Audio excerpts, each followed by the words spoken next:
శ్రీదేవి కాంప్లెక్స్లో పసుపులేటి సురేష్ గంజాయి మత్తులో మద్యం మత్తులో వీరంగం సృష్టించాడు. దాని మీద తిరుమల తిరుపతి దేవస్థానం ఈవో గారికి ఫిర్యాదు చేస్తున్నామని చెప్పి మాట్లాడాడు. చాలా సంతోషం కిరణ్ రాయల్, నువ్వు ఫిర్యాదు ఇవ్వడం కాదు, నేనే బహిరంగంగా ఈ ప్రెస్ క్లబ్ వేదికగా గౌరవ తిరుమల తిరుపతి దేవస్థానం ఈవో గారిని, అదేవిధంగా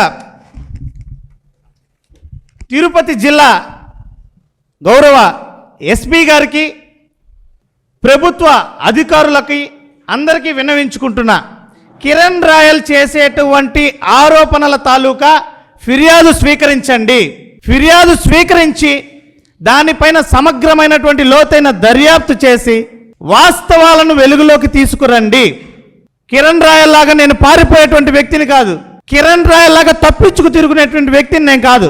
ఎటువంటి విచారణకైనా సిద్ధంగా ఉన్నా, ఎటువంటి ఆరోపణ అయినా తప్పుడు ఆరోపణని రుజువు చేయడానికి నేను సిద్ధంగా ఉన్నా. మరి గతంలో కిరణ్ రాయల్ వైఫ్ నైఫ్ కైఫ్ యావత్ ప్రపంచం మొత్తం చూసింది. నీ వైఫ్ కైఫ్ నైఫ్ ట్రెండింగ్ డైలాగు.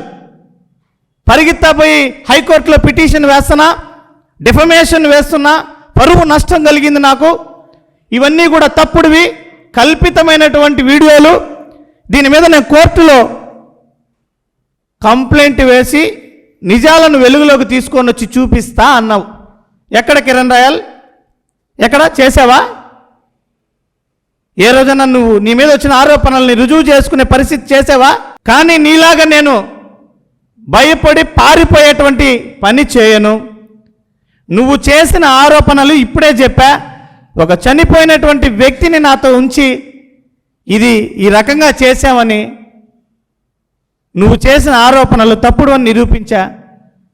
నువ్వు ఇచ్చేటువంటి ఫిర్యాదును కూడా స్వీకరించమని అధికారులను కోరుతున్నా. ఈరోజు టీటీడీకి సంబంధించినటువంటి ఈ శ్రీదేవి కాంప్లెక్స్ చుట్టూ సీసీ కెమెరాలు వందలాదిగా ఉన్నాయి. ఈ షాపింగ్ కాంప్లెక్స్ లోపలంతా కూడా వందల సీసీ కెమెరాలు ఉన్నాయి.